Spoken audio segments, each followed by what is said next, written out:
Welcome guys, welcome. This is ChatTactic number 7 for the year. I missed last week, sorry. I forget what I was doing. I was doing something, but I think I was streaming actually on the Slytherin channel. I was actually, that's what I was doing. So anyway, I did miss last week's session. A lot to talk about this week actually. There's a lot of updates that have actually come through for different games. Actually my microphone seems a bit low. I might just, I can't really double check to see if I can make it any boosted any higher than what it actually is.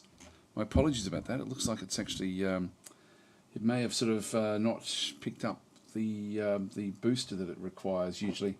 So I will apologise. I can see there it actually is fairly low, the microphone. I'll just see if I can quickly change it. I'm not sure if I can or not.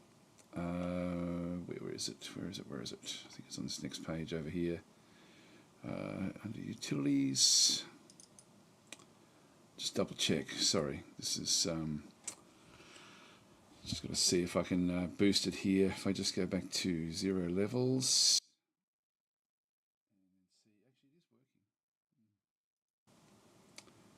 it's funny, it is working. Maybe I have to get another microphone. I think I'll just boost it up a little bit more. I'll boost it to say 11 or 12 or 13 even.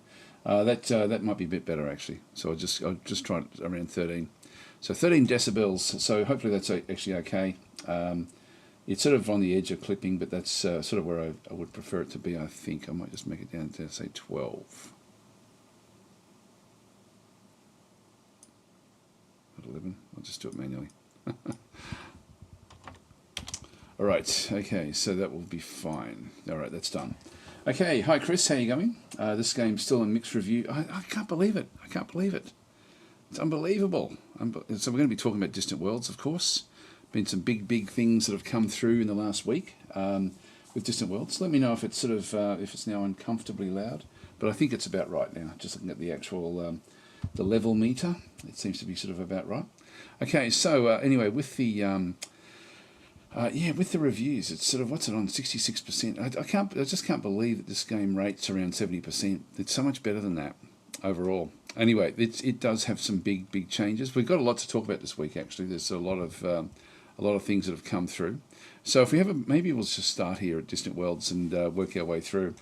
And Rocklight said not uncomfortable. Well, that's okay. That's good. I hope it's loud enough to overpower whatever desktop sort of noises do end up coming through when we sort of opening up a few different games. So if we go and have a look at, we had a look at the roadmap I think a couple of weeks ago, but I might just start there and then we'll just sort of work our way through. In fact, if I go back to Community Hub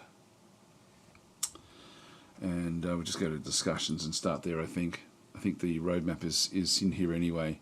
So state of the game and roadmap for 2025.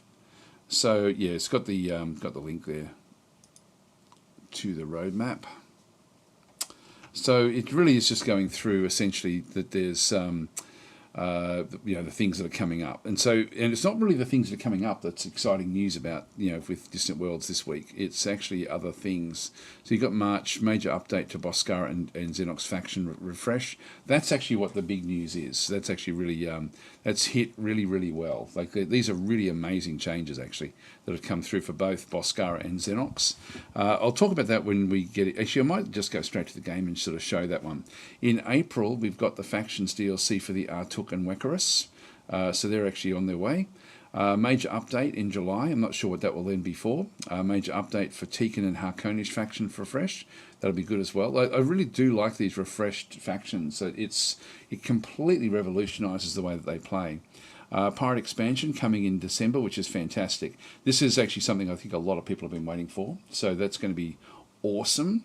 And then new projects on the way for 2026. So I think the Pirate expansion will really flesh out the way that the game is played. And this sort of very generally sort of follows the original trajectory of Distant Worlds 1, where the Pirate expansion came fairly late in the piece, but then really changed the game dramatically in a very positive way. So I think all of these things really add a lot to it.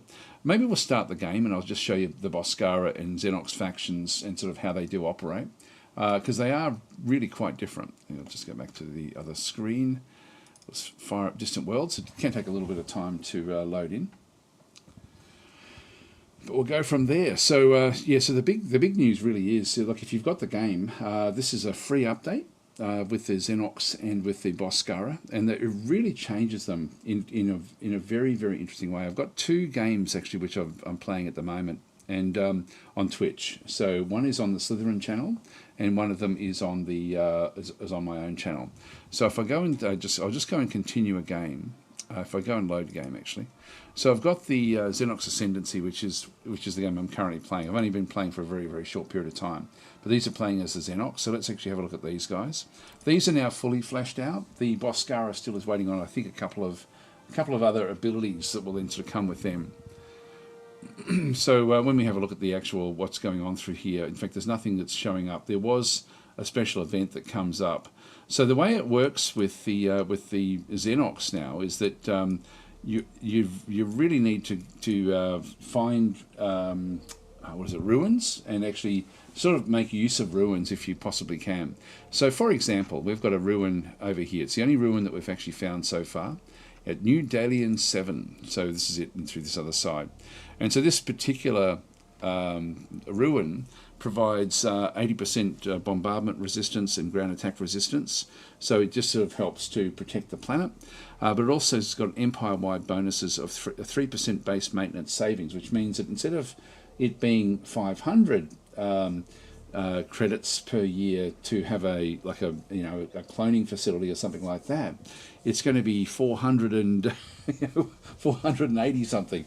So it's hardly worth it for the empire bonus. In that case, I think 30% would have been a better option. Like that would have been, then you think, oh, okay, that's actually not a bad one to get. You've also got location bonuses there. You've got 4% colony development and 5% high-tech research and 8% scenery. So the colony development is for a colony. The high-tech research is also very important for the Boskara. So you can see there that we've actually got some construction ships. This one's building a research station right here. So we've got the research station underway. And so this is incredibly important for the, sorry, not for the Boskara, for the Xenox. So the Xenox will require that one through there. So I can build a resort base, which I've got being built over this way. But I can also, if this was a good enough planet for the Xenox, like they do like to have the ice worlds, and in this case the colonization suitability is not really high enough to really warrant putting a colony there. If that location bonus, the empire bonus, sorry, if that 3% base maintenance savings was something more substantial, I would definitely look at settling there. But anyway, that's sort of like just setting the tone for how the Xenox then play. And if we have a look at the actual Xenox itself, if we go through to the Galactopedia and just close that one off and go into alien races and then the Xenox. So the Xenox, the backstory for the Xenox, just to sort of put this, if you're not familiar with the game, they're sort of like the galactic historians. They're very much they're very traditional. They sort of take particular interest in recording and preserving galactic history. They seek out items of historical significance from all over the galaxy. So they're sort of like artifact hunters to a large degree as well. So they're sort of like Indiana Jones type, but there's felines that sort of live in the ice, but under the ice as well. Anyway, they've got different technologies that are available to them. But the things that have changed now with them is these special features have been now added in. And these actually make a big difference. Built-in stealth. So most hulls for military ships and bases have +10 stealth. So we can go in a little bit closer before we start to be picked up by long-range scanners. So we've got a bit more, we can obscure what we're doing a little bit. Not a great amount, but just a little bit. Our ability to explore is enhanced by 20%, and all the ships have 20% better hyperjump accuracy, exiting their jumps closer to the target at foreign locations. Now this is quite dramatic. I've sort of seen this in action where they will almost bounce on top of an enemy, and this is great because it means that they can sort of bounce straight in and get into the action very, very quickly. And so you can build your ships around that aspect, which is great. Wonders of the past, when a ruins is investigated, as a choice of either 10% Empire happiness or 10% all research for 1 year. Now that did happen when we did find that ruin, when we discovered that ruin and investigated it. Now, I think if you're playing the pre-warp game, you're going to be able to discover a lot more than the way I'm playing. I'm playing where the galaxy is pretty much settled, just so I can get into it fairly quickly. Chris is saying one thing I wish they would improve is the borders, more Stellaris style. Otherwise, great game. Yeah, the color system in Distant Worlds is atrocious. Not pulling any punches. It is really, really poorly managed and really poorly done. I'll show you that as well. But like overall, the game is an incredibly good game, but it does have some user interface problems, and one of those is the whole direction they went with colours, right from when the game was first designed for Distant Worlds 2. It really.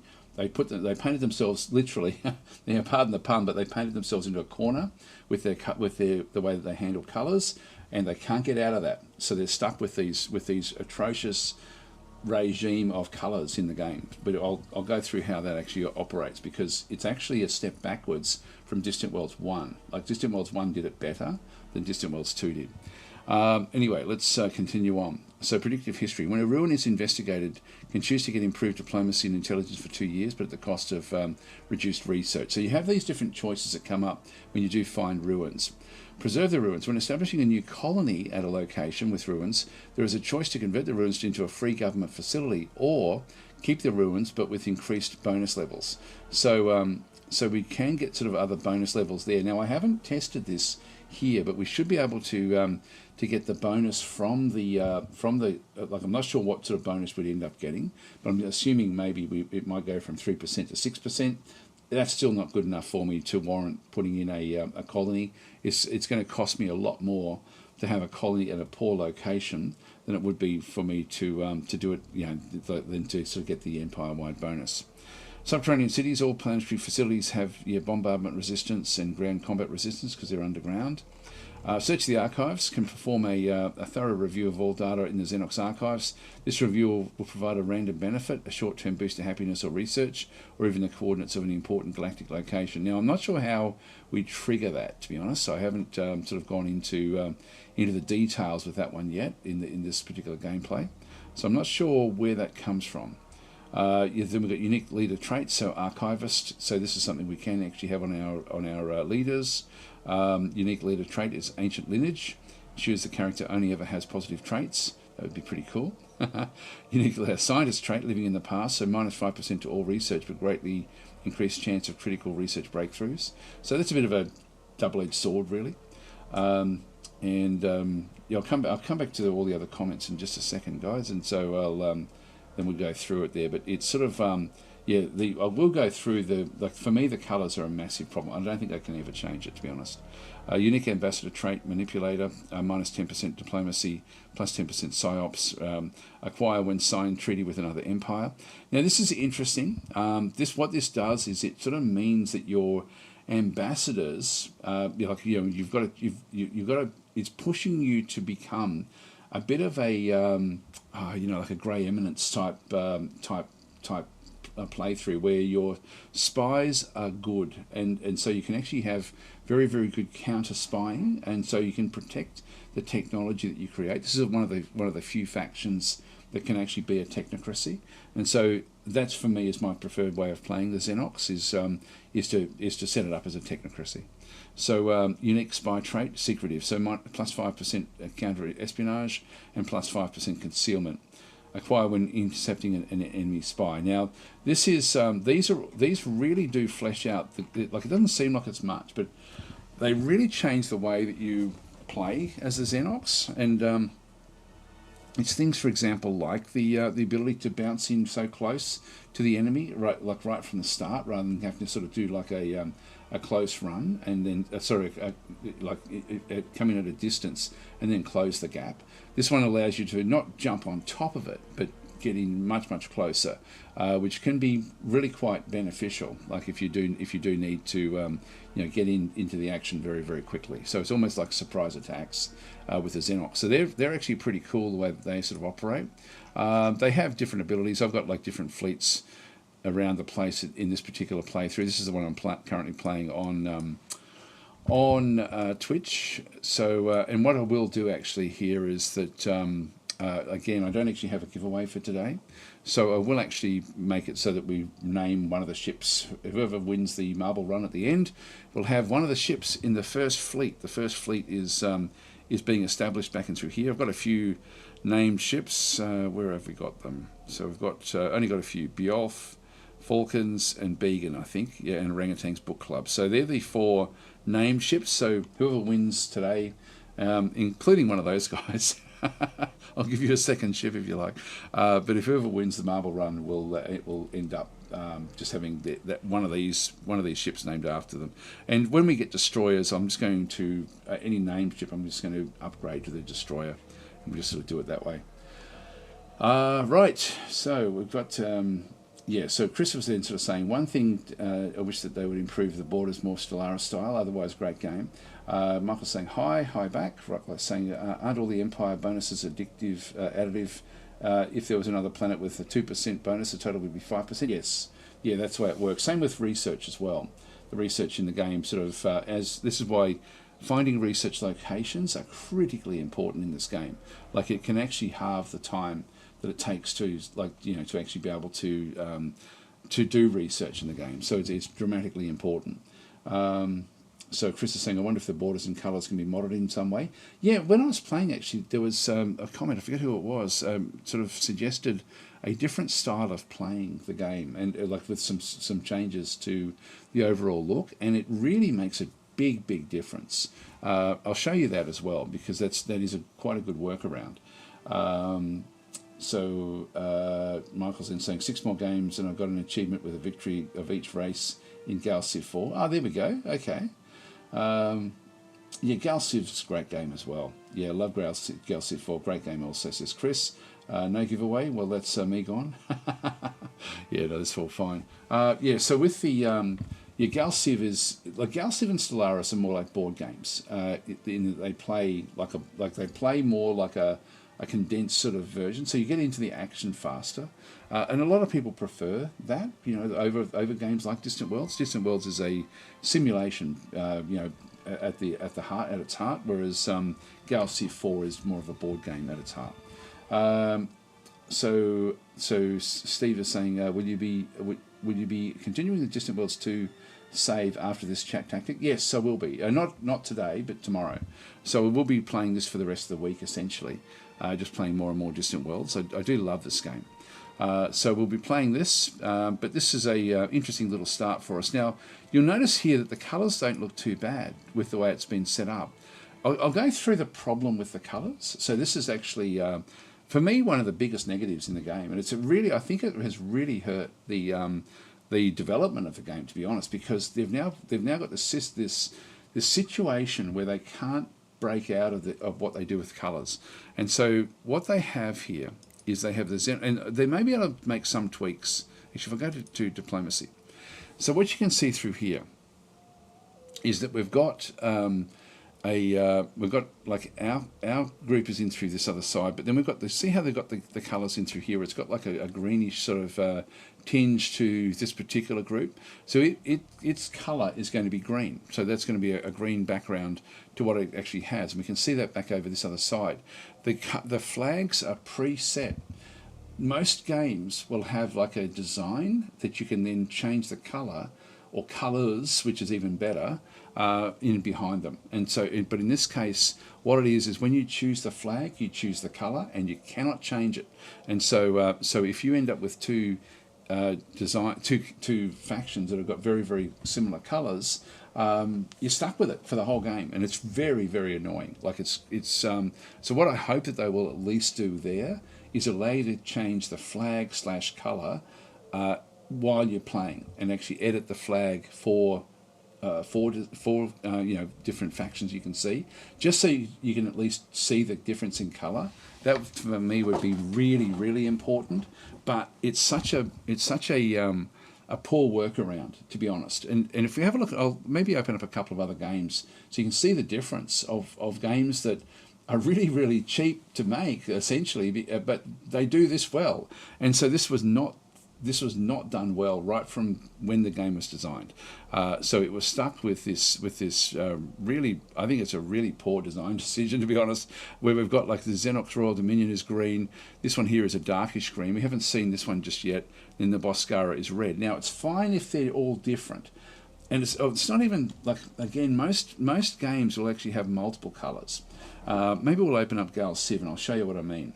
In this case, we've got just one colour that is applied and it's based on the flag. So you can't even sort of change the flag around to sort of to tweak that. The other thing that I think is a bit of a problem is that most games will also then have, if we go into one of our fleets, like if we're using like a blue colour, like a dark sort of purpley blue colour, but it's not reflected on any of our designs. So when you actually zoom into a ship, you don't get to see it anywhere. And so it doesn't actually feature the actual colour. And again, most games would actually make use of the colour schemes that you choose to colour the ships. And so, but not in this game. So this game doesn't do it. Whereas nearly every other game will do that. So, and I don't know why that wasn't done, but there should have been some sort of highlighting aspect that uses a like the colour of your faction, or colours. Again, I put the making a pluralizing the word, because it should be colours to get definition. So if we go and open up a couple of other games maybe and have a bit of a look at that one. Actually, before I do that one, I'll just go and load in the Boskara run, so which is this one here. This is the game I've been playing over on Slytherin, and I'll just quickly show you this one as well, and then we'll go and have a look at the way that other games do colours well, but this game really does it poorly. Like it's there's no two ways around it. And actually, before I go out of this one, I'll also show you how like this one, you can see that there is pretty good definition of colour in here, but this is not the default. And so this is actually now playing as the Boskara. I'm at war with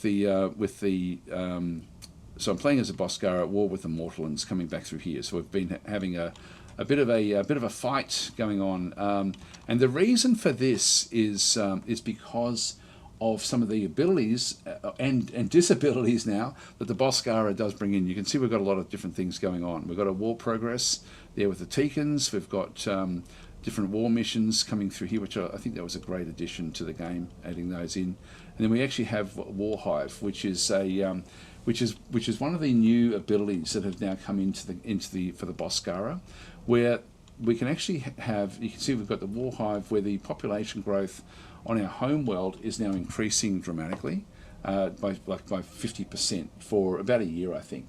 So we're going to get a big boost with the boss, because they're a bug faction. But if we go into the Galactopedia again, go to Alien Races and Boskara, they have an interesting things now. This is really quite fascinating. This is actually poor damage control. All ships and base hulls have minus 10% damage reduction, increasing damage that penetrates shields and armor. And so what happens here is that they're brittle. The ships that they've got now are quite brittle, and if anything breaks through the shielding, it's likely to actually start to take out components, which makes it quite. You really need to swarm now with your ships, because your ships are not going to be reliable when they start to be hit. The next option they have, actually, I can show you that. I can show you actually I think it's the first fleet. I've got one's under construction. This one here, the Wrathful Devastation. If I just go to it, just zoom in and try to find it. This ship here is limping away from an old fight. So we've had a fight back over here, and it's got to use its impulse to try to get back to a base that can fix it up. And so this particular ship is going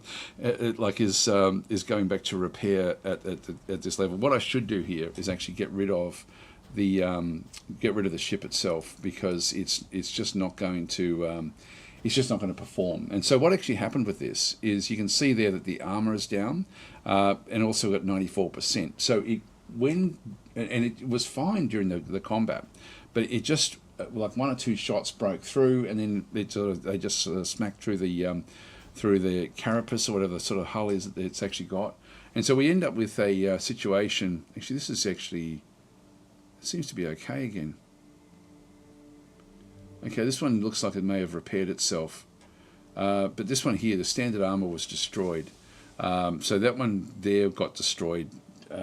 Just, you know, so, but there was also the warp bubble generator was damaged. I'll just see if why is that not going through? That's the one. Fuel and repair. If I do that, I won't undo it. But that's it. Essentially has now broken. Like it's part of the first fleet. The first fleet is in here, like getting like with other constructions going on. But the ships, all the other ships are sitting here waiting for it, and so it's had to wait until it's got construction. It may have been a construction ship. I was trying to get it. I did have it queued up for repair. You can repair ships with construction ships, yes. And I did send it over there, but it should have actually been in hyperspace by now to get across that other location. It was just using impulse to head back there. Anyway, that's where we are with so that yes, with going back to the Boskara again. Sorry, races Boskara. So that's an interesting aspect. It's a negative, but it's actually quite interesting, and it makes you play with multiple ships because they're unreliable. so you really have to build big, which is fascinating. So the war spawn, obtain a new strong war spawn admiral or general when you declare war against another faction, but at the cost of greatly reduced relations with all the other factions. This is quite interesting. It's almost not worth doing. It's sort of one of these things where where you only get one character, but the negative that you end up getting with all the other factions that you don't actually already have a non-aggression pact or defense treaty is dramatic, and that's just why you're going to end up. If you do use the war spawn ability, you're going to be at war with everyone. So I wasn't at war with the Mortallans, I was at war with the Teekans. I got war spawn, and so and you get this if you declare war, and then the Mortallans declared war because we dropped below their threshold with what went on there. So it's fairly demanding. So Underlords, so discover an additional resource when establishing a new volcanic colony. So we reign supreme when you conquer another empire's homeworld, gain plus 20 empire happiness for 10 years. So that's fairly major. Craze cannibalism. So when not at war, one of your Boskara colonies may periodically engage in a hyper-aggressive frenzy of cannibalism, losing about 10% of its population. So that's another negative. Total war. When not at war, the player can mobilise any colony towards war production for 2 years. During this time, the colony will have plus 50% ships construction speed and plus 50% troop recruitment rate. However, the colony will also take 5 damage per year. So again, a double-edged sword, but for a bug race, that's actually fairly good. War spawning. So when a war spawn character exists in the Empire, players can initiate war spawning at any colony over 1 billion, which we've only got. Daedalus is the only planet that we actually have in this game that is in that category. This will immediately convert 5% of the colony's population to 10 new infantry troop units at no cost. Which is great. So that's actually one benefit of war spawning. So unique leader trait, underlording. Yeah. So this is underlord. So plus 10% mining rate. Malicious is a unique spy trait, plus 10% sabotage and assassination. So they become better at assassinating other characters. Unique Admiral and General trait, War Spawn. This is, again, things where they acquire good skills, but is it worth it? I don't know. Unique Admiral trait is the World Scorcher as well. Plus 20% bombardment damage acquired when completely destroyed colony via bombardment. So that's actually going to be interesting again. The immersion now with playing these factions is really quite interesting. And so for the game that we're playing through here, I've just taken over a independent colony, but I'm also at war with the Teekans and also I think we may have just ended the war with the Mortallans. But if we have a look at the diplomacy, you'll sort of see that they're very, very negative with everything that's going on. And you see down the bottom there, we're alarmed at your assignment of a war spawn. And so if I click on that one, I'll just point that one out. So we got a war spawn general, and it really did impact us dramatically. So it will dissolve away over time slowly, but the negatives in through here are very, very high. So yeah, they don't like the fact that we actually got ourselves a Warspawn character. One of the things I hope that they change with this is that the Warspawn character is random between Admiral and General, and quite often you don't need a General, but an Admiral is always useful. So for me, I'd be always looking for an Admiral, but in this case, I ended up with a General. If I go back to my characters, so this guy here is the Warspawn. Yep, so this is a Warspawn General. So he's got lots of abilities with what he's actually doing. But it's not something that's going to really help us much, to be honest. So, yeah, it's just interesting the way that sort of then works. So that's the Boskara. So colours, how to improve the colours, and this really, you'll notice it here fairly dramatically when I start to change it. If I go back to the settings, the game menu and then settings, and if I can remember where it actually is.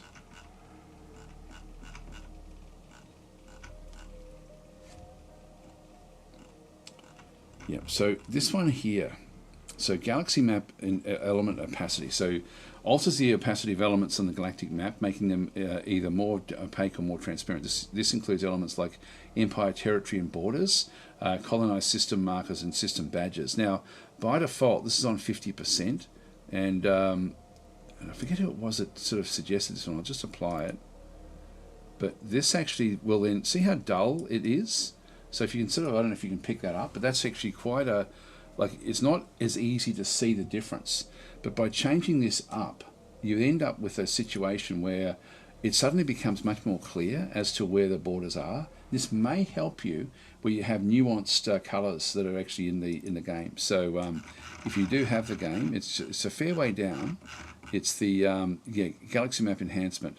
And so the person who said it, and I forget who it was, sorry, but they've suggested 90%, but I found that was fairly, like, that was very, very pronounced with the way it sort of did show, and I was happy enough with 80%. I'll leave it on 90 for now, but it makes the colours much, much stronger, much more pure, which I think actually helps with just trying to sort of, differentiate between what's actually going on.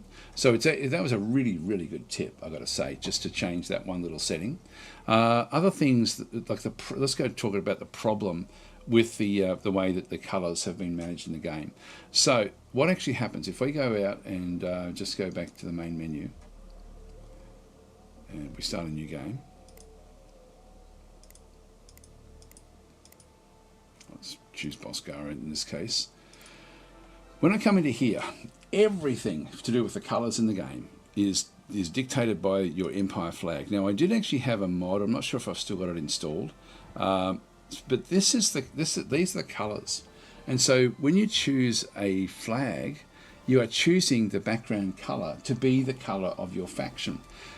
And what I said before, most other games will actually have the design, and the design can be coloured, but usually it's just going to be like a black and white type thing where you colour the icon and colour the actual flag itself, or you do it in multiple ways. But in this case, we've got a situation where we've just got the background colour becomes the colour of your empire. In this case, Boskara is sort of by default red, and then we have the other colours. I think this is the ones that are coming in with the game itself. So usually what you would do would be to choose your primary colour, secondary colour, and then your actual flag design, and that would then build the way that the flag actually then works. At that point, what would then happen is that the ships would then have an element of those two colours. The borders would possibly sort of be reflected with those two colours as well, and as well as everything else. And generally, you'd then be able to go back in and edit those colours again if you're finding that there's something too close to it. And so it's actually it's a bit of a problem in the sense that once you've got it set, you can't go and change the flag. So if you end up with, for example, and I can't sort of see, any of these ones in through here. If you end up with one of these flags in through here, or this one here and that one there, it's going to be very, very hard, or this one, and this one. It's going to be very hard to see the difference between who's who. And this is where only having one colour is really a negative, like a retrograde decision in terms of the ability to be able to differentiate. I mean, look at these I'm a bit colorblind as well, and that also doesn't help. So I've got these sorts of colors in through here as well. Like they're all so similar, with their backgrounds. So this is really a bad design decision for the game, and then I think that they're now locked in. It would be so much work to change it, I would think. I really hope that they look at it in some way, even to be able to go back in and edit individual, like from the diplomacy menu and from your own empire menu, to be able to edit just the color that it's using would. I don't know why they did it this way. It really, my mind is boggled by it, because it just doesn't make sense. It's a really strange decision, and it was mentioned like early, So it's. I just found that a really strange decision. It was almost like, let's just start building the game, and the quickest way for us to do that is just to allocate colors at the start and just be done with it. It just doesn't make sense, and so unfortunately that immersion is gone. Let's have a look at some other games that actually do this well. The one that really stands out is Galactic Civilizations. I mean, this is a fairly biggish game as well. Like, so Gal Civ in through here. Let's just go and open this one up. Oh, hang on, that's Epic Games. That's the wrong one. Got the wrong one, guys. Sorry about that. There it is. The Steam version, please. Just saying ISG did colours the best in my... Yeah, so they do that, so that same sort of thing. But where Gal Civ does it so well is you've still got the full 3D environment, and then they apply the colours in interesting ways to the ships, and give you a lot of scope to do whatever you want to do in the ships. So when you design a ship, that also then becomes part of it as well. Age of Wonders does it really well, like with the borders, the way they handle borders. But then there's other small games as well that do it incredibly well. And I forget which one there. Another space game, which doesn't I was really trying to advocate to get those borders changed, because originally there was no clear line between the actual borders themselves. Hi Oliver, how are you going? So it's going to take a little while to load in Gal Civ. But Gal Civ does this. The Gal Civ really focuses very heavily on the user experience and the user interface, and they do a very good job of this. And there's a few games that sort of do that, and this is one of them. And Age of Wonders does as well. Like Age of Wonders really focuses heavily on the user experience.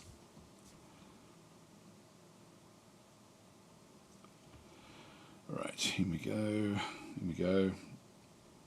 So Michael's saying, one thing I like about Gal Civ is that if you want a thulium gun on your ship, you can almost slap it on anywhere you want on the ship. Yeah, the ship design aspect is like that's sort of been followed through with the game itself, but just the way that they handle the colours on the actual mapping of the ship itself, and this is why really I think it's way too late to have that put onto the models now for Distant Worlds, but it should have been there.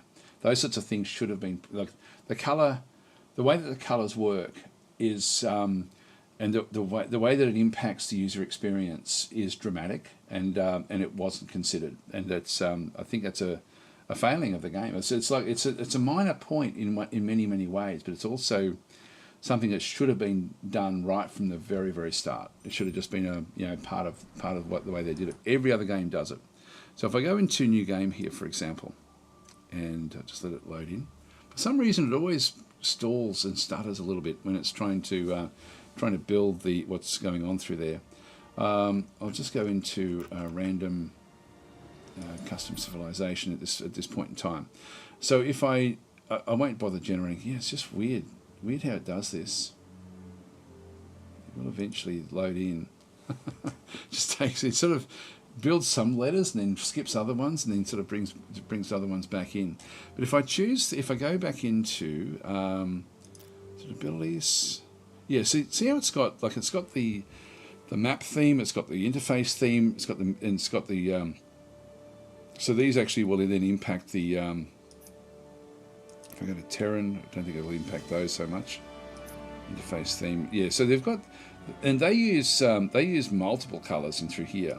So you can see it's changing the overall look of the game. It's like of what's going on around you, which is cosmetic, but it's still user experience is enhanced by the way it sort of does then go and work.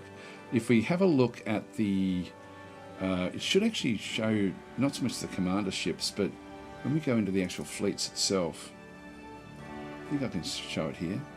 Yeah, so in this case we've got the ship colours, and so if I open up, for example, one of the larger ships, a battleship, so just go and open that one up. Which is probably not the greatest idea. Dreadnought, is that even bigger? Yeah, this one will look interesting.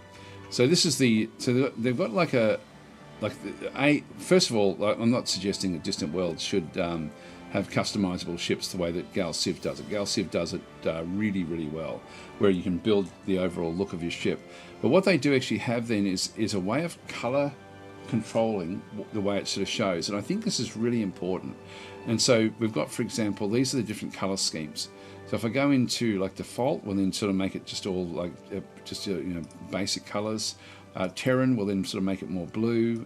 The Terran inverted will change it around. So you see that it's actually changing the underlying base color. It's still got all the other mapping on top of it, but it just looks so much like it looks unique. Rebellion, you're going to get sort of like red tints to them, and you can come through and actually tweak these yourself anyway. So if you if you're wanting to, your is going to be more purple. It just makes the game more immersive. So that's one thing with their color scheme. So they've got like multiple colors that then end up sort of playing a role for the actual ships themselves. And I'm not suggesting that this has to be done, but this should have been thought about, I think, at the start. And I don't think it was. I may be wrong about that, but it really is something that could be done so much better. Other games do it well, and again, the actual bordering and the way that it colours the map is also great in this game. Like it just does a great job of doing all these different sorts of things. I'll just exit out of that one. And I mean, the other one that I always use as an example was, I don't know if I've still got it installed, is Star Dynasties. This game here, very, very simple little game. Like it doesn't actually have spaceships or anything. It's just, it is literally just a basic sort of game that relies very heavily on borders to sort of show empires and so on and so forth. And so, but this one I think actually did a good job of showing the color schemes. And so usually you'll actually be able to choose your colors. And so in this case, it's been a long time since I've played this one. If I just go into new game, configure, yep, yeah, we'll just do that one there. So you got, again, you've usually got your icon. In this case, we've got an icon that we choose, and so it doesn't really sort of change. So choose that one through there. Then the color, we can then just choose our base color. So we've got very, very, very simple choices. This is a very, very simple game. So if I do that one through there, and then just go across, I won't continue on. But this is such, like, this is the base level, and this is what happened in Distant Worlds 1, by the way. This is actually exactly the approach that Distant Worlds 1 had. Now, this one actually just has the one color, one icon to sort of build what it wants. I'll just go back out, see if I can quit out of that one. I have to just escape back out. But it was the game that I thought did a really, really good job of actually, I've just seen the task, of actually showing, the way their borders also then make good use of those colours to then sort of differentiate different status with what was going on. Other games that do this well is, of course, Age of Wonders 4. And what you'll see there, I'll just open this one up as well. Age of Wonders 4 will actually then end up having colours that then go through the actual clothing. So, and which is not really all that important for what they actually have, because you don't really notice it in the game, but it's still there. I'll just go and play it. But they've got a better system, again, of the way that their borders are done. So they use two colours, which I think is what Distant Worlds needs. Because Distant Worlds can have so many different factions, it really needs to not just use one colour to differentiate between borders. It really needs two. And it's, like I say, in that sort of sense, it's a I wasn't planning on being so scathing, but when he had that one question about about the colours in the game being a problem, and they are a problem. They're a major problem, but I don't think it can be fixed. But it really is a big negative. It's unfortunately. I mean, it's not a game break, not a deal breaker or anything like that in terms of playing the game, but it is it's a point of frustration. So we'll just go in and sort of show how this one works. And again, this Age of Wonders does a very good job of actually showing the using the borders effectively and the two colours that you choose here. So this is a two-colour scheme, and this is really what Distant World should have been having in its with what it was doing as well. I love Distant Worlds. Don't get me wrong, but it's just it's sort of funny when you see things that could have been changed right from day one, and you think, oh, that was a really bad decision. So the Chris was saying, I wonder if borders and colours can be modded in some way. No. There's nothing available. What has been done has been put into the actual settings, which is good, but it's a start. But it's not really. It doesn't get around the problem where you can't change the colours. You've really got to be able to go in and tweak the colours. Let's have a quick look through and see what else there is. Can you send a construction ship to it? Yeah, we did that one. Hello, really enjoying the Feel the Glory Kingdoms playthroughs, and just saw that they announced. Yeah, I'll be talking about that one, so I'll come back to the DLC for Feel the Glory Kingdoms. And I'll give you my thoughts about that one. And then Jerry saying, province to create armies. So that'll be interesting. We'll have a look at that in a little while, actually. So that was my plan, was to also cover that. That's a good one.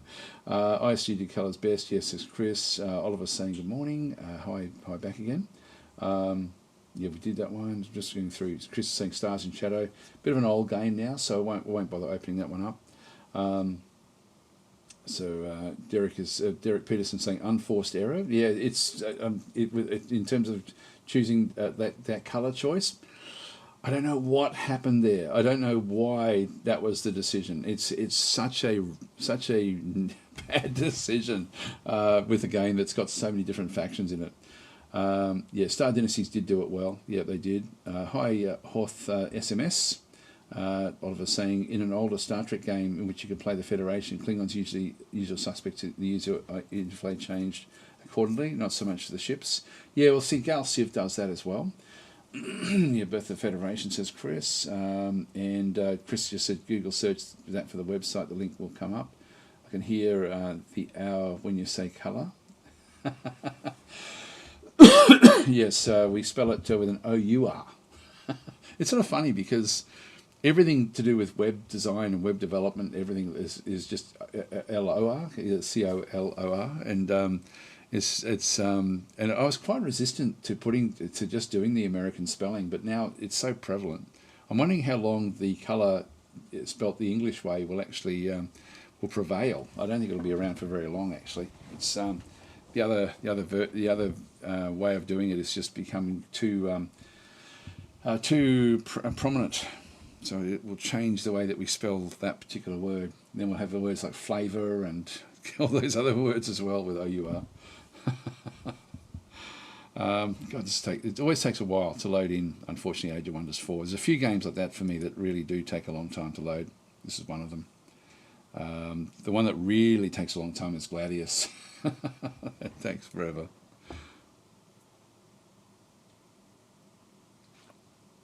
I'll just get myself a drink of water in the meantime. I'll be right back.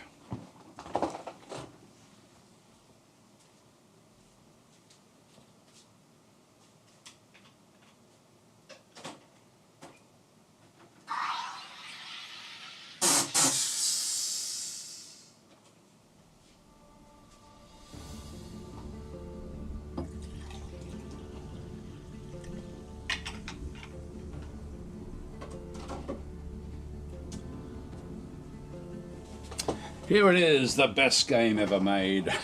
Love this game. Absolutely love it. So if we go into a new game here, and you'll sort of see the way this one then sort of works. I'll just go into Won't really matter whichever one I do it in. I'll just go that way. That'll be fine. We'll select that. Let's go next. Your journey starts here. And so these are also then just set up essentially with just a very, very basic choice, but it works in very, very well. If we go to create a faction, What is your people's and form? I'll just choose, for example, elves in this instance. Go to select. What is their origin culture? We'll go and play High Elves. Why not? Select. What defines their society? I'll sort of choose two of these. That'll do. Won't worry about those so Choose your much. first tome of magic. Select that one. What is your ruler's origin? I think we choose the colour. Reveal yourself. Yeah, so this is actually where we choose our colours. So what we end up with is, again, we have a very, very simple system of just the background colour. We've got like a big choice of different colours you can actually sort of choose through here. Again, you don't notice it so much because, like in the game, because it doesn't matter, but it does in Distant Worlds. Distant Worlds, it's actually much, much more important to be able to go and edit the colour or manipulate the colour than in a game like Age of Wonders. Age of Wonders is much, much easier to keep track of where things actually are. But if I change the colour here, it's then going to change the colour on the actual elf itself. So we can end up with a very, very different look based on the primary colour that we end up having. Then we have our secondary colour, which is also the icon colour. If I choose black, it will change some things, but not a hell of a lot. I can't really pick anything there that's coming through using those colours. If I just choose that one through there, and then of course we've just got the standard old icon. We don't need colour in the icons to make it work. Like this, you just use a basic graphic and away you go. Like it's I don't know why. Again, I really can't fathom the decision making behind what happened there. Once that's actually been done, those two colours then become the what you then use. I'll just go onwards. Travelling to the realm now with this group of high elves.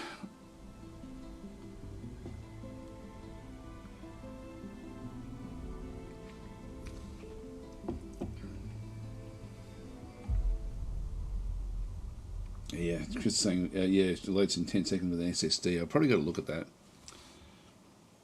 So I've got an SSD for my recordings, but not for loading games in. And so what you'll sort of see through here is I'll just go and click on OK, and the border is literally just the two colours that we actually have. It's got the main colour. I don't know if you can sort of see it there, but there's actually, it uses both colours. So it uses like the secondary colour creates the outer border. The primary colour is the inner border, and then there's other little lines that come through. And so it's very, very clear as to what's yours and what's not in the game. It then uses the same colours all over the place, including, again, on the characters. So if I go and open up an army and have a look at an actual character in here, we're looking at the, a lot of the clothing will then have the same colour that we chose as our primary colour scheme. So it's very, very easy to see what's going on, and this isn't even that required anywhere near as much as what Distant Worlds requires it. But it's this is a game that really does a good job, like Gal Civ, of really looking after the user experience and user interface. And it's sort of it's, as I say, it's such a negative decision from Distant Worlds to not have that. So anyway, that's enough of a rant, but I did want to sort of cover that one. But it was a good tip, though, to change that one setting in Distant Worlds to make the colours more strong. And so, it's interesting with the way that sort of does work. All right, let's continue on through before we go into Feel the Glory Kingdoms. Where do we get to? In your media machine, I just have a hard drive for my Steam stuff. Oliver's saying it's so annoying when you meet another faction which looks like yours and you struggle to click on it. Yes, yeah, it really is. It really is a problem. So Derek is saying, how hard is Gal Civ to get into compared to Distant Worlds? It's much easier. It's a much easier game to play. Or maybe I know that there's more content coming up for Distant Worlds. It's sort of Yeah, Chris is saying interesting question. Not sure how to answer that. Hopefully Daz does. Yeah, I'll go through. Like it's when you're playing. Yeah, how do we structure that? I'll come back to that one in there. Yeah. Okay, so. Yeah, colours are the smallest problem with Distant Worlds 2, says me, myself, and I think it's a fairly major one. I think it's the game is improving in all other ways, but they can't improve in that way. And unfortunately, we're sort of locked into a corner there, or painted into a corner. Because it's saying, I'm not a fan of Age of Wonders 4, but I agree with you that their border colour scheme works great. It really does. And Michael is asking if Began is here in the chat. Not sure why, but anyway. So yeah, Distant Worlds. Sorry, Gal Civ is much more board game style, and so I'll just show you if I open that one back up again. Where have we got the space games? Here it is. So I think that Gal Civ is much easier to get a basic understanding. It's one of these games that is probably easier to understand. And without not needing as much sort of it's really hard to describe.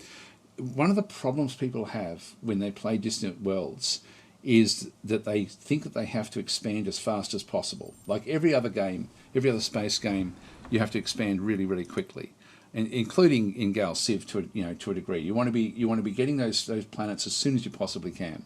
So that's the way people come in, and Stellaris is the same. So the approach people come into Distant Worlds with is, I need to expand as fast as I possibly can. I need to be in control of everything, and so it does their head in because it's such a massive game. What they don't get is it's a simulation game, and you can play very, very slowly, and so I find it a very relaxing game to play overall. If I'm just playing for myself, I just enjoy watching what goes on, even if nothing much is going on. So there's a long periods where nothing much goes on in Distant Worlds because it's a simulation.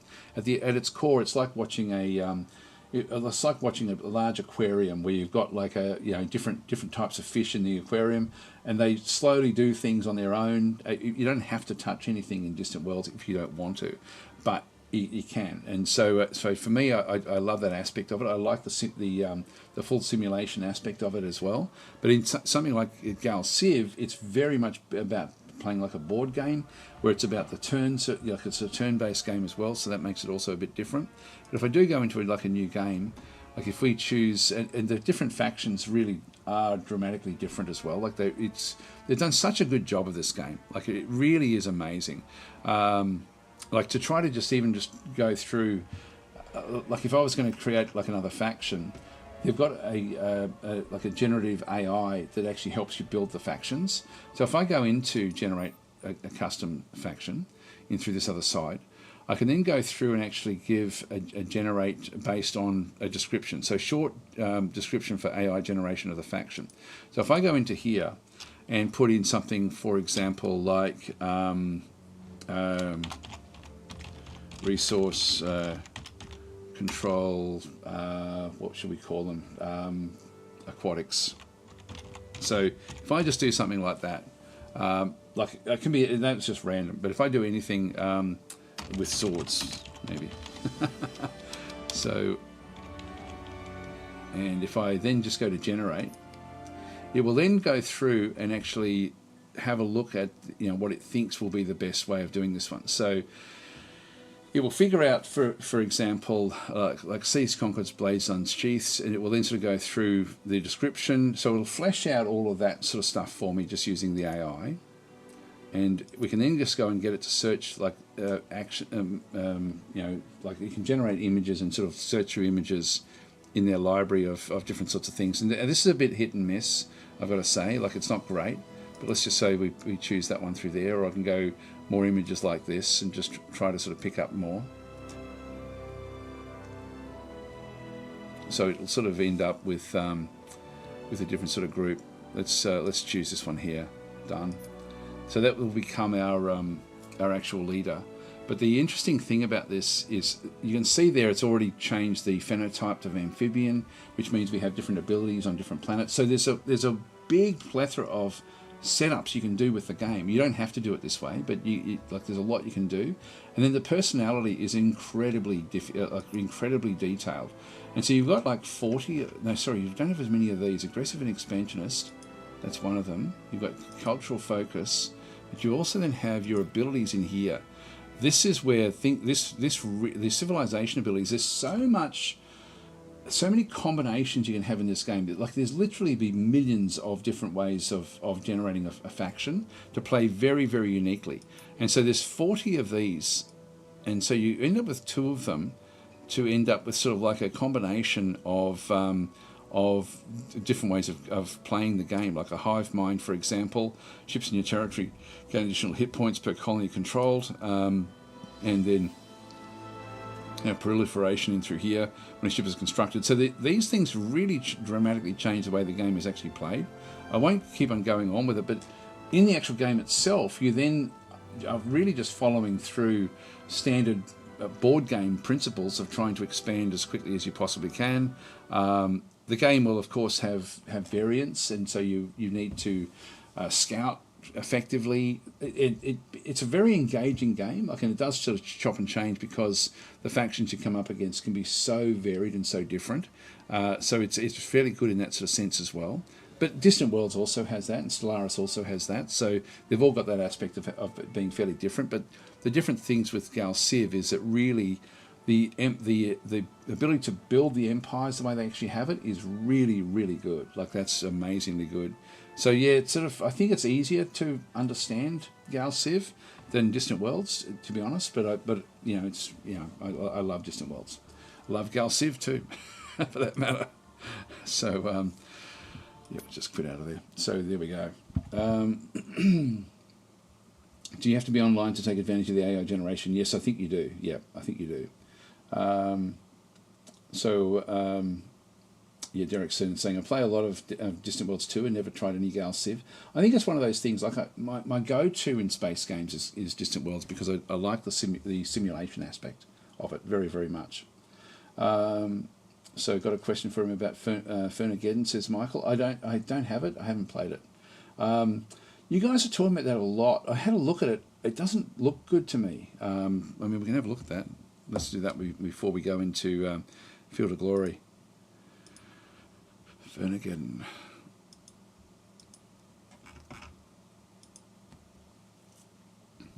It just doesn't inspire me.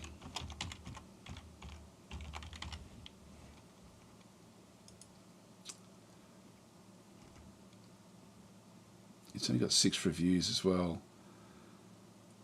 I've got to say, I find this looks really boring to me. I'm sorry, guys. It just doesn't do much for me at all.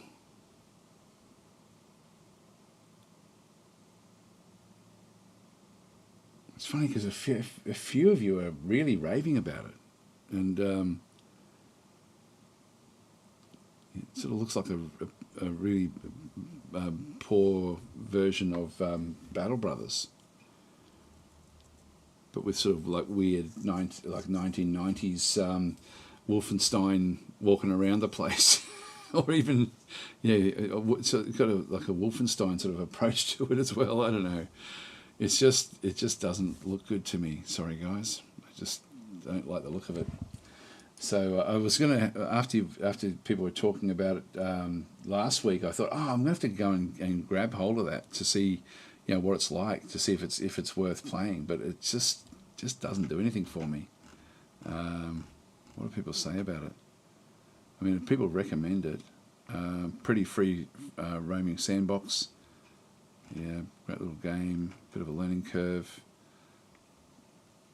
Yeah, perfect strategy RPG. So it's all positive. Yeah, so no negatives there.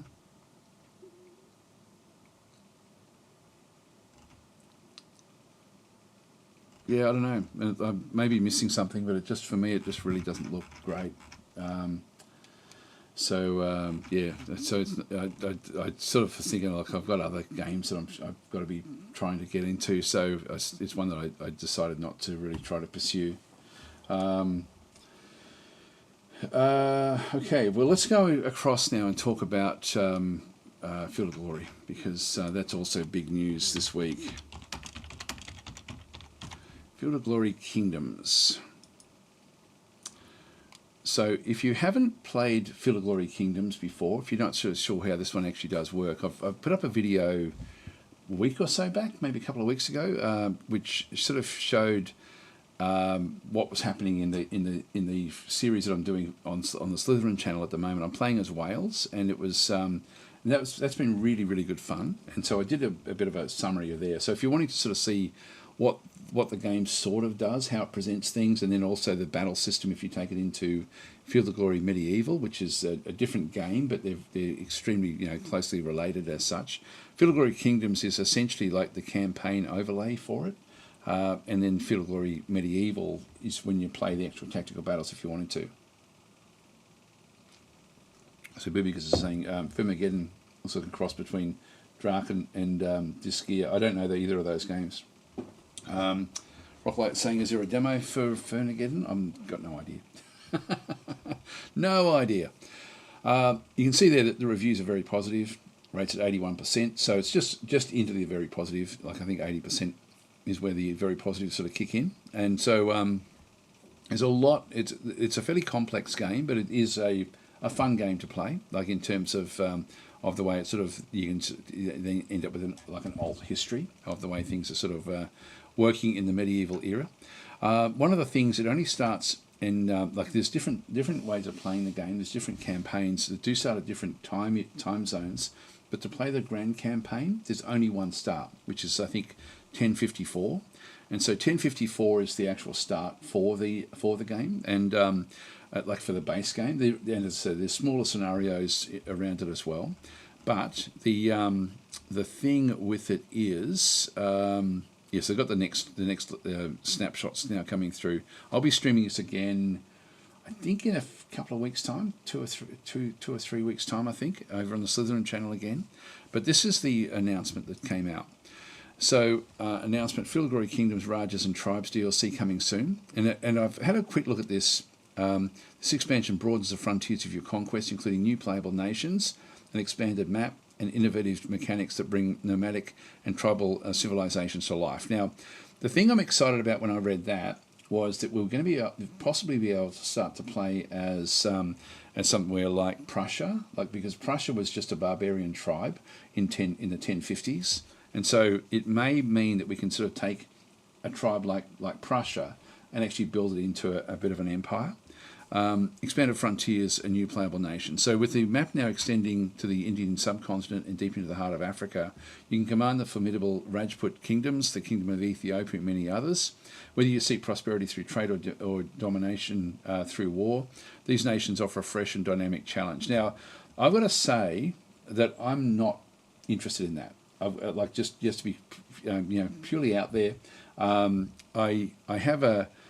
always tend to gravitate back to playing in around Western Europe, and I think that's just because of where my family roots come from there.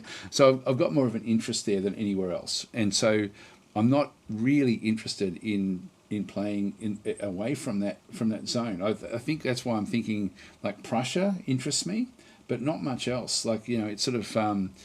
And that's just me. That's just purely me. I think. I just because I sort of more know the histories from around those sorts of zones. So what I was hoping for with the DLC, if I'm perfectly honest, was a 1200 start or something like that, where there was actually another grand campaign that was deeper into the time frame. That for me would be really, really cool. So we go sort of like from sort of like those Middle Ages where we've just come out of the Dark Ages, so we're into an age where we've got like a lot more, like when I'll show you what I mean. I'll show you what I mean using Field of Glory Medieval, which will be this one here.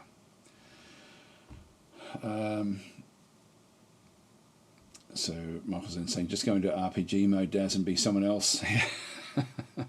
So if I go in and play Medieval, so Medieval is where you can play the tactical battles. But what it does do is it gives you different starts, and this can be quite different the way that it sort of does play. And I'll give an actual example.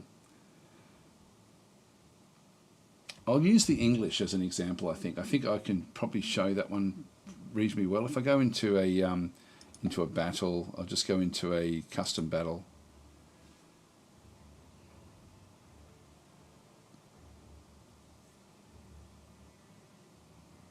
We'll just set one up.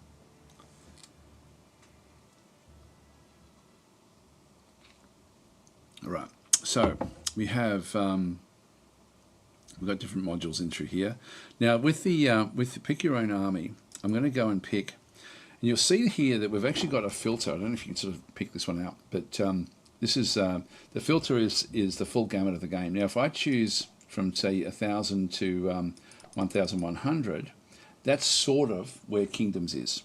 So if we go across into the English, and you can see we've got English up to from 1042 to 1065. Then we've got the English from 1066 at that point in time. So this is the ones that actually then sort of fought. So this covers the armies of King Harold Godwinson, who fought in the battles of Stamford Bridge and Hastings. The other ones in through here from 1042. So this one here is sort of where we are if you're playing one of the English factions. And these are still fairly interesting.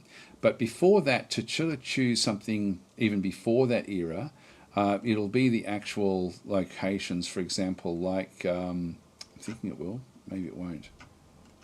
But the Welsh ones that from 1050. I'm not seeing the others. Anyway, let's just have a quick look at this one through here. The army options in through this other side. So back in this era, we've got some knights and sergeants, not very many of them. Mounted Huscarls back in through here as well, which is interesting. Huscarls, so we're looking at Viking troops, essentially. Armoured spearmen. Raw spearmen back in through there, peasants as well, light archers, slingers, and light javelin men. But if we then take the so that's the armies, essentially the base armies for England in that era. If we just go, oh, hang on, I'll just go back and close that. If I now change the date up to say 1200s, and then go back into England. So we've got the English, for example, from 1272 onwards. And so in this case here, we're now looking at a completely different era. And we then actually end up with a lot more knights and sergeants. So we now actually have a completely different perspective on the way that the armies are then created. Mounted crossbowmen are now featuring. This is just 200 years later, essentially. So we've got mounted crossbowmen, we've got sergeants as well, which are sort of like lighter knights. Irish foot have now come into it as well. So they're using sort of like these are they can bring these in. So these are essentially still the call back to the Viking era, even back there. They've got defensive spearmen now rather than offensive spearmen. Much better, much heavier, much better armoured than what they were before. Irish kerns again. So we're sort of using Irish in amongst what they actually have. They've now got longbowmen rather than just bowmen. So for me, it becomes a much more interesting era than the 1050s. And so my hope, or what I was hoping for with the DLC, if I'm being perfectly honest, was not to broaden the game, but to deepen it, to actually go deeper into time. That's what I was hoping for. But so it's sort of one of those things. I love the game, and and I'm looking forward to the change, but it's not really, for me, it's sort of, actually, where are we? We're back here. But yeah, it's sort of, and I'll go through and read all the other bits and pieces, but when I saw that it was actually a broadening of the map, that didn't interest me. The fact that we can now play new playable nations, we can play tribes, that sort of interests me, but it's like playing Ireland in Field of Glory Kingdoms. Ireland is very, very boring to play because the Irish don't have the mix of forces that make the game interesting, whereas a lot of the other factions still have a mix of forces which do make it interesting. But around the 1200s, we then start to see a very, very different complexion as to how armies are then created. So I was hoping for depth, not breadth, in the game, personally. So as we go back through, new nomadic and tribal mechanics. So in Rajas and tribes, playing as a nomadic or tribal nation introduces new ways to accumulate legacy points, establish dominance through great trades, or unleash war campaigns tailored to the strengths of those unique civilizations, custom buildings, specialized war goals, and distinct development paths, set them apart from the established feudal powers. So yeah, just sort of more content. So it's again, it's got more. It's expanding more about that era. 2 new scenarios for tactical mastery. So for those seeking even greater strategic depth, Rajas and tribes, 2 new scenarios. These are different ways of playing, different dates. And so we've got, for example, Alexander Nevsky defend the Rus against the relentless advance of the Teutonic Knights and the Swedish forces. That would be fun. That would be really, really interesting. Stepping into the role of the legendary hero himself. And so we've got. And then we have Guelphs and Ghibellines. They take part in the brutal struggle for dominance in medieval Italy as factions vie for control under the shadow of the Holy Roman Empire. Now, what we'll see through here is we are seeing the dates that are interesting to me. And so the Alexander Nevsky is 1236. So this smallish scenario actually does look really, really cool. Actually, so that is interesting. The other thing that's interesting through here is, like this one here is 1154. So the grand campaign is 1054. Then we have 2 other ones. This is 1059, to 1079. Where's the other one? I think it's further up. There's another one above, another 1 or 2 above that as well, where they're just the Spanish sort of El Cid campaign as well. But this one does look interesting at 1236. That would play really quite differently, I think. It looks like it's got full map editor only. Now I'm not sure if that means that the game will now open up to allow people to actually build their own mods, but I'm just not sure if that's what's coming, or if that's just something that the devs actually use to sort of build the game itself. Okay, so yeah, I'm liking the idea of these scenarios, but I just don't know how broad they will be. That could be fairly interesting. So stay tuned for more details. Yeah, so that will be interesting to see it. Again, personally, I was hoping that we'd get more grand campaign type content, but at a later date. Anyway, that's Field of Glory Kingdoms, so look out for that. We'll certainly be covering that as it comes through. All right, go back out again. Now, where's we're up to in the comments? Okay, Oliver's then saying 1050 is for William the Conqueror, but others may not be so interested. It is an interesting era. It's just that it's really it's the end of the Viking era, really. Is the actual troops very much reflect that. You guys are just talking about the stuff that I don't know about, so I'll just keep on going back through. Hi Dom UK, how you going?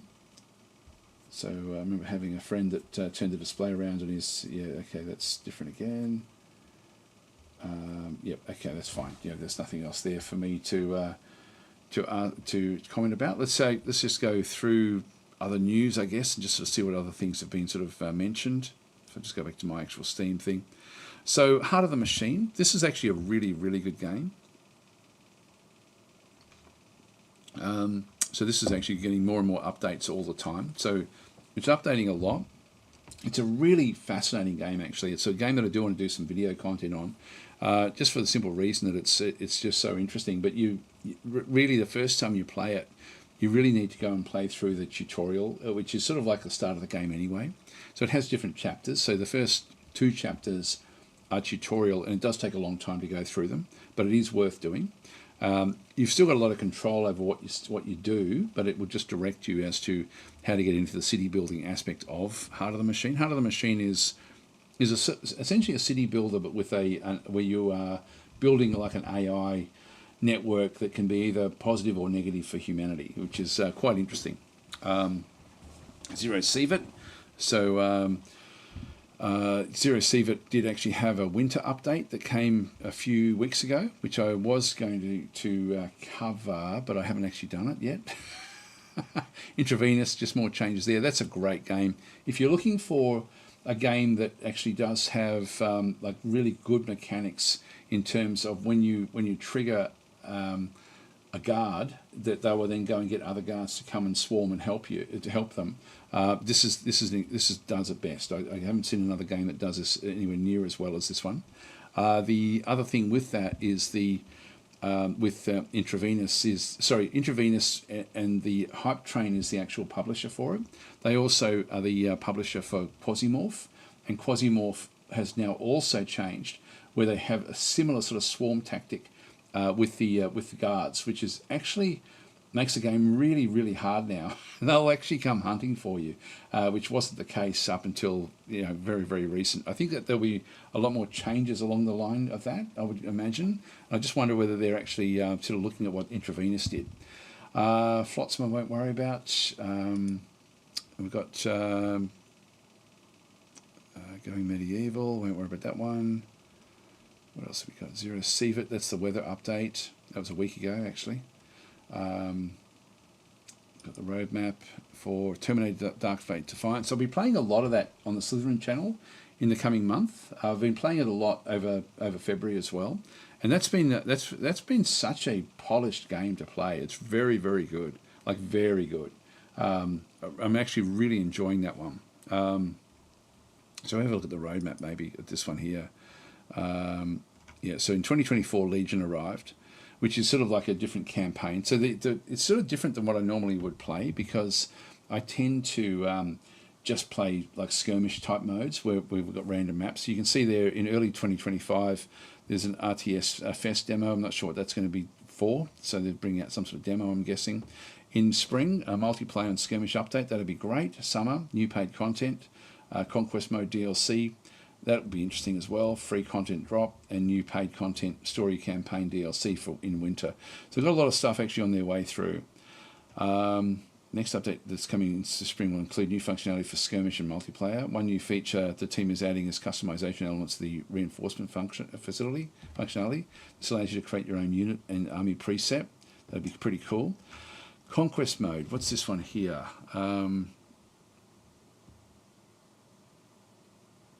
So there's been a request for addition of more sandbox, less linear option. Yeah, that's what I prefer. Something a bit more open-ended. Well, summer will see a new mode available that will allow players to continue to build the resistance on a strategic map. And various sectors... Oh, this looks great. This looks great. Bloody hell, this is going to be awesome. Control of different factions, mainly the threat of Legion. Each faction will be attempting to take or defend sectors alongside the player's faction, and it is up to the player to manage their army, to choose which sectors and territories to attack, which to defend where necessary. We'll see returning factions like the Integrators, the Movement, and the Cartel. There will always be the Marauders that will swoop in on the isolated sectors. There will be options to recruit units from the other factions, not Legion, of course. Various mission types will appear on different areas, such as assault, defense, and domination, but there will also be some other specific missions like rescue or assassination as well. Okay, this is very, very good. The new Conquest mode will tie into the current game story occurring after the events of the We Are Legion DLC, so that with Church out recruiting elsewhere, it's up to you to control the resistance. I love that. That is going to be so, so good. Okay, that's going to be so awesome. Actually, that's really, really good, because at the moment the deals, the campaigns sort of follow you through a story. So you're playing out a story. But I prefer this more open-ended sandbox style myself. But the game itself is really, really good. I can highly, highly recommend it. I'm loving playing it. There's the announcement. We did that one. Headquarters World War II, the Ardennes. That's fun. I've been enjoying that as well. What else are we up to? Pensacola 2, that's more stuff coming, more content coming for that one. Xenonauts 2, monthly development update. There hasn't been a lot of development with Xenonauts, so I won't bother sort of covering that one just yet. So that one sort of, but that is, again, a great game to play. Now, where did we get up to? There was mention, so Oliver mentioned Battle for Wesnoth has an update. The game is around since forever. That's a game, it's funny because it's a few of the games that have been mentioned. We did a podcast on meta abuse. We recorded it yesterday, and Wesnoth was brought up because people assume, I don't know if it's in my downloads. see if it's actually in the list. Yeah, there it is, patch notes. Okay, campaigns. So Eastern Invasion, yeah, so that's just changes to the preset, one of the preset campaigns, the editor, translations. So it's not a dramatic one. If I just load it in, it's only a small one.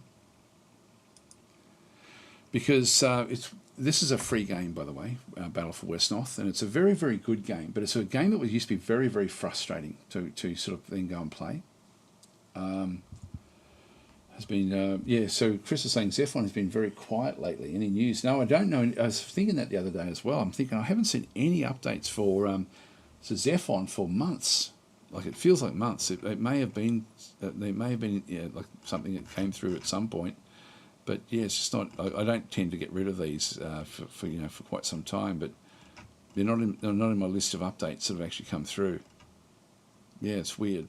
It's just sort of strange. Yeah, it's very, very strange. So, yep, okay, so it's now Battle for Wesnoth is now in there. If I go and play that, it's Battle for Wesnoth, as I say, is a free game. It's worth getting. It'll be under Fantasy.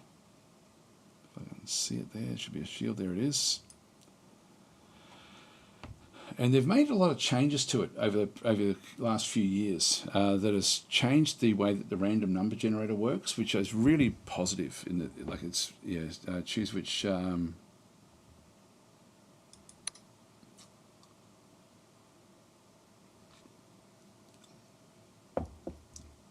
Because I used to have to use add-ons to get things to sort of then go and work.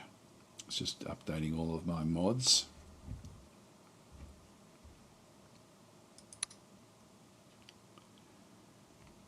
See if it will load up.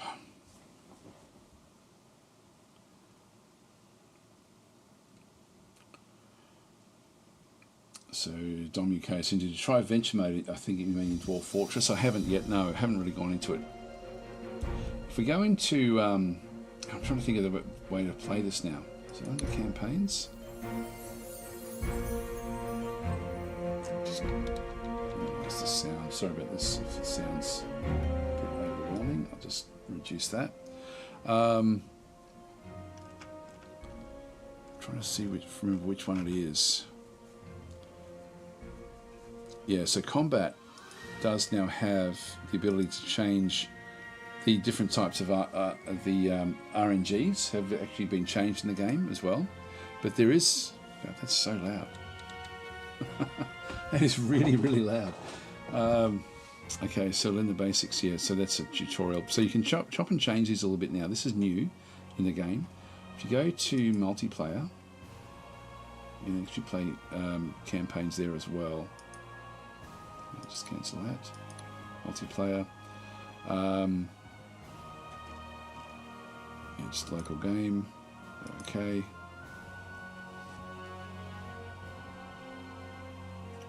Yeah, this World Conquest game is by default. This was an old mod that had come back through, and so what it actually has is it has really, really good random number generators for the actual combat. So it works very, very well. So it's a new way of sort of playing the game. Like you got World Conquest 1 player, 2 players, etc. So you got like the different multiplayer ones in through there, but you do actually have a single player mode there as well. You've got different modifications you can sort of go and add into it. As I say, it works very, very well, this one here. So if you go into custom options, you've got different things you can sort of set up in through here as well. Game settings. I'll just go and create the game. And so in this case, you've got the difficulty. I'll just play medium. Now when you come through, you do have to then choose your faction. So you've got like the actual faction that you can then sort of choose. So you've got like the base factions in the game. So there's a fair few of them that have got different sorts of bonuses. Different. These are like combinations. You can also play it where you don't play with the combined groups. Like for example, the Alliance will actually have like dwarves, humans.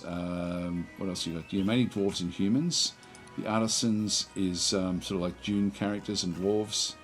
The Cult is humans and vampires.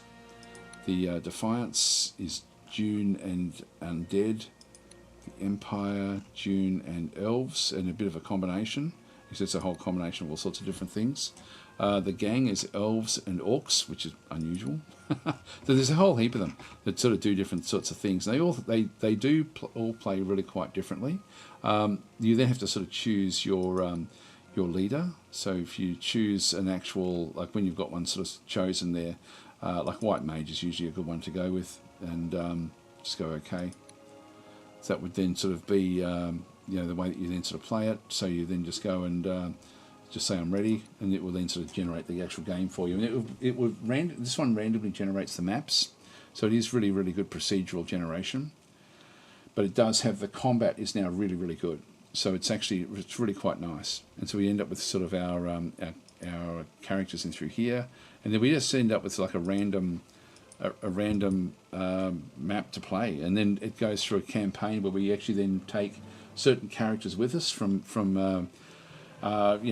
mission to mission, and so it's a nice little game actually. It really is quite a nice little game. Anyway, let's not get blocked in there. I'll just go and get that one. Come on, if you really want to quit, yes. But it's for a free game. It's actually very, very good, and it's much, much better now than what it was just a couple of years ago. Right. Just see if there's any other things there before we do our marble run. We're sort of running out of time now. But yeah, I don't know all about Zephon. Sorry. Yeah, it looks very polished, impressive for an open source game. It's been around for such a long time. Battle for Wesnoth, but it's sort of worth grabbing. Cat's then saying Rise and Fall Civilizations at War. I don't know that one. Yeah, I'm not sure. So Wiggly is saying had to go to the shop, so I missed most of the stream. So the prize today is to have one of the ships named in Distant Worlds. So I'll do that at the end of the marble run. We'll actually go in and name one of the ships in the first fleet. And so it's funny because last time, like 2 weeks ago when we did it, I was playing Door Kickers at that stage, and I forget who it was that actually won, but anyway, that was the first name that went in, and they literally died within about 10 seconds of starting the actual mission. But they weren't in the map, so they couldn't get banned. But anyway, that'll be the prize for today, will be to have one of the ships named in the first fleet. So we'll get Marble Run underway. Just get all the bits and pieces that I require for that one. So I need to go back into here. Sorry guys, I've actually turned off what I was doing there. I'll just go back into the YouTube broadcast just so I've got it running. Create, go live.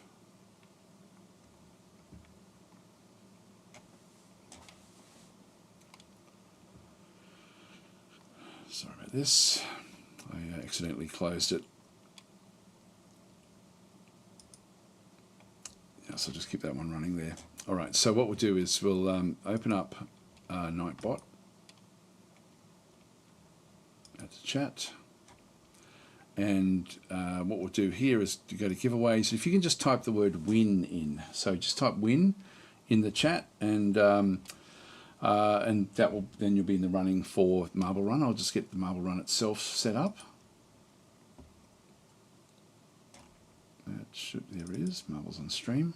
And I'll also just get the Sublime text in as well.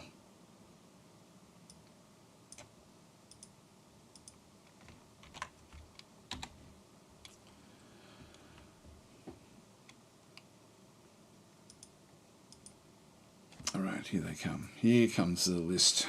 So these will be for the for naming the one of the. You'll have a ship in the a Xenox ship in the first fleet, and I will update that as it'll be upgraded to a destroyer when we get destroyers. But as I say, I should be playing this pretty much for the rest of the week. All right, so just let it go for a little bit longer. I've only got 17 entries there, but that's okay.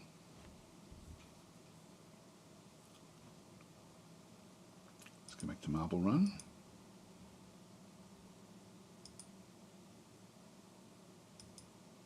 It's not wanting to do it.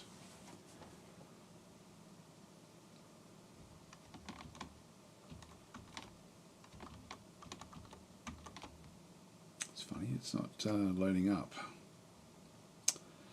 Just let it go for a little bit longer. See if more of you want to be in the actual in the list there. I'm going to have to, I think I'm going to have to close Marble Run and restart it.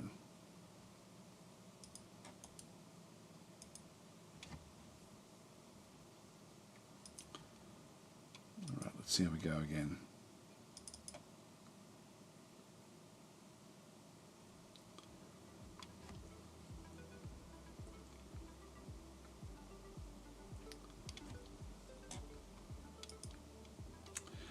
Okay, that's good.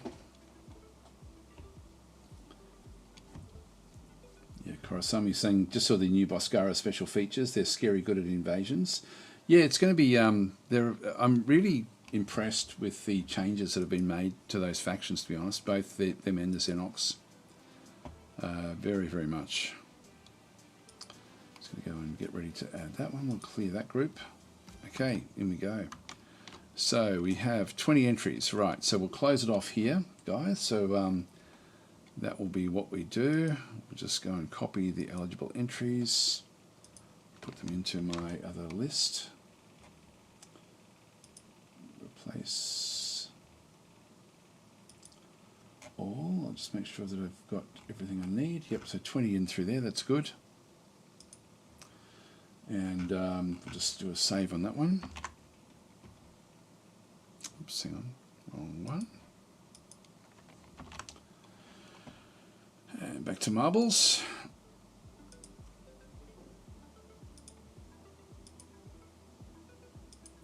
And we go back out, go to Grand Prix, 3 maps,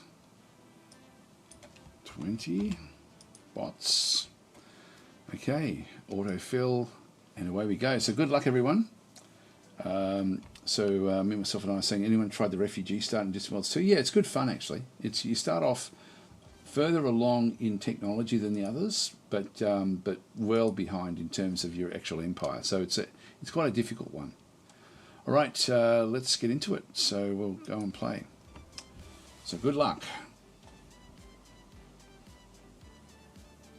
Yeah, unfortunately, I don't actually have any giveaways at the moment. They've all gone.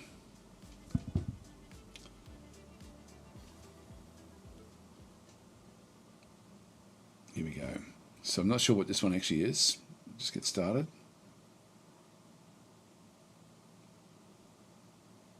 Hugh David looks like he's the first one in. There they all are. So straight through. Let's just go and have a bit of a look through here.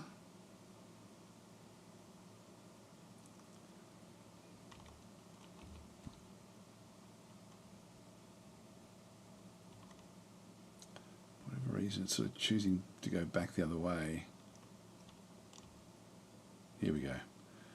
So Castanar out in front, Korosami coming in second, Hugh David just zipping ahead, taking the lead potentially, not quite. So all 3 marbles are working together. Bit of a boost. All very, very close. Wow. Here we go. Straight round. Now, if you get caught in there, you get thrown backwards. That's interesting. Oh, the Castanar already won. Wow, that was fast. That was really quick. Final results. Let's just see what actually happened there. If you just go back across to the Grand Prix itself. Yeah, so everyone, it looks like everyone did actually finish that one there. So everyone's got a finish. Castanar got 20 points. Hugh David came in second. Korosami third. Thor in fourth, but also we end up with Wiggly in getting 10 points down through there as well. All right, next race.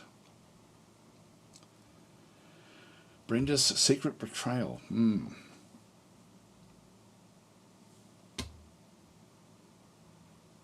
Yeah, so Castan's saying, yeah, it was quite difficult but fun. I had to restart 8 or 10 times before I even found a planet I could colonise. That wasn't inside somebody. Yeah, that's the same sort of thing I found as well. But once you got started, it was quite good fun.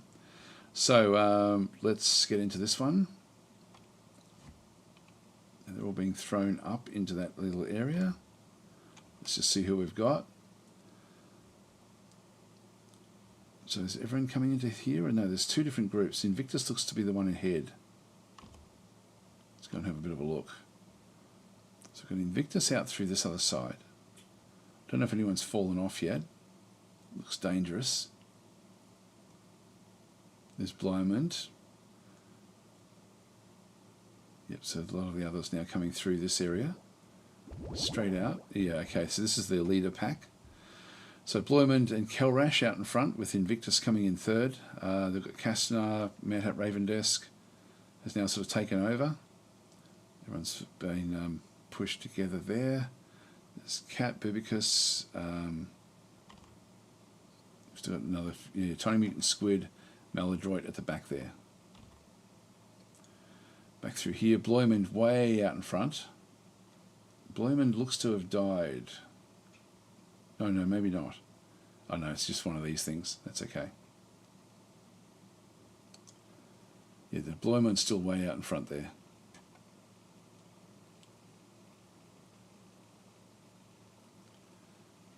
Be a little bit careful. And they're catching up. So Thor is coming in third, Invictus coming in second, Blymond out in front, and then the pack in behind them. This is a good one for us to stay on, I think.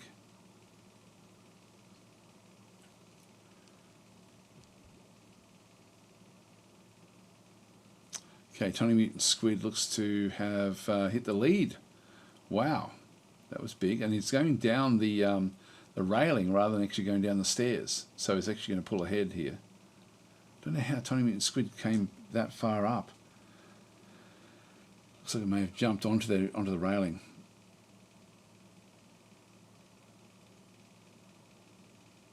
Oh, anyone going to blast off? Yes, we've got a few that have now been pushed off. Blymond's gone, Kastner's gone. A few of them are now stuck on the corner. They're not going to get out of that. Dom UK looks to be out in front. So we've got Dom UK, Chris C and Cat now coming in third. So a lot going on. And the ones that are stuck there will probably fail, I would guess. Will not finish.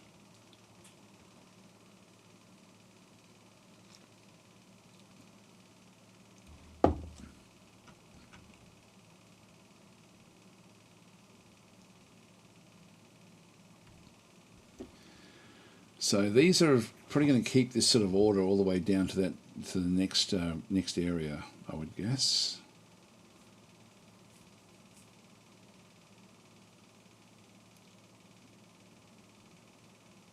Here we go. There we go. Finish line. Dom UK first. Chris second. Cat third. The others are still making their way through. Hugh David, Wiggly, Oliver, Kelrash, Mad Hat Ravendesk, Maladroit, and will Bubicus get the 10 points? Yes, he will. Okay, the others are still trying to make their way through. Here comes the yellow area, which will then destroy anyone still on the map. Tiny Mutant Squid and Thor have now gone. They were the ones stuck in that corner. Rocklight still trying to get back. Yep, so that's it there. Great stuff. So not everyone finished that one there. This is that's where we are now. We actually have Hugh David with 25 points. Looks to be, I know, that's still the leader there, I think. So that's good. 21 points, Dom UK. All right, last map. Let's see how we go. Pure skill. There we are. Says Dom UK. Right. Good luck, everyone.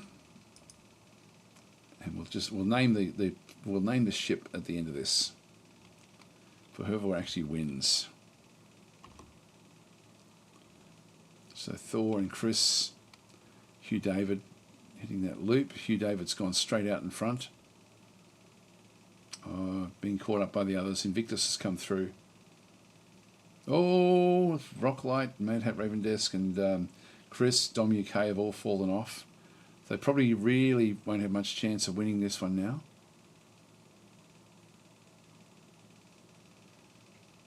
There's the finish line. It's a fast little race, this one.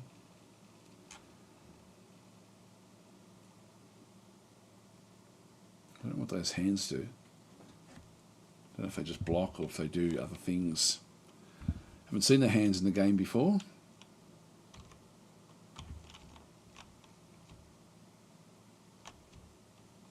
Sorry, I'm stuck there. Here comes Maladroit for the win. Dave Flute. Oh, Dave took the win there, right at the very, very end. Korosami, then Steve. Kelrash, Bubicus, Tiny Mutant Squid. Yep, Thor got the 10 points. The all-important 10 points. Here they come. So Oliver is the last one to come through. Yep. And that's it. Okay, final results. Let's see who wins. Okay, so we'll finish the Grand Prix. A lot of did not finishes in that one. So coming in third place is Korosami. In second place we have Dave Flute. And the winner is Hugh David. So we'll call the ship the Hugh David. We'll just have a quick look. Yeah, we're only 1 point different. So Hugh David will be one of the ships in that fleet. I'll just go back across, and I'll just go and go back to there. No, it's not going to help me much. I'll just go and Hugh David will be the name. So I'll just go back out. Open up Distant Worlds.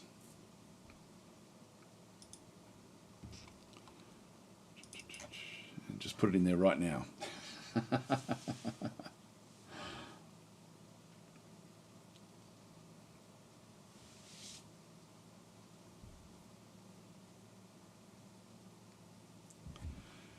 Hopefully it won't take too long to load in. So I hope everyone's going to have a good day today. Start a new game. Good week coming up. Just continue the game.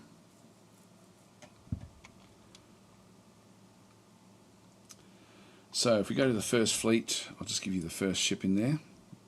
And this will be the Hugh David.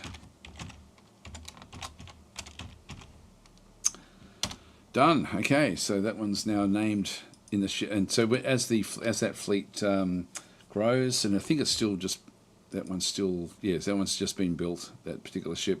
So we're building up this in the game at this stage. We've got a pirate base over here, which we can't get close enough to destroy, and there's another pirate base out here somewhere. So it's just early days in this particular game, but we will continue on playing that one through over the coming weeks, or coming week anyway. So I'll leave it there, guys. Thanks for watching, and I said have a great week. So how many times do you think you'll stream this week? It should be a lot, I think. I should be on Twitch nearly every day, I believe. Yeah, so I'll be over there a lot. This coming week. All right, guys. Thanks for watching. I'll catch you. Hopefully.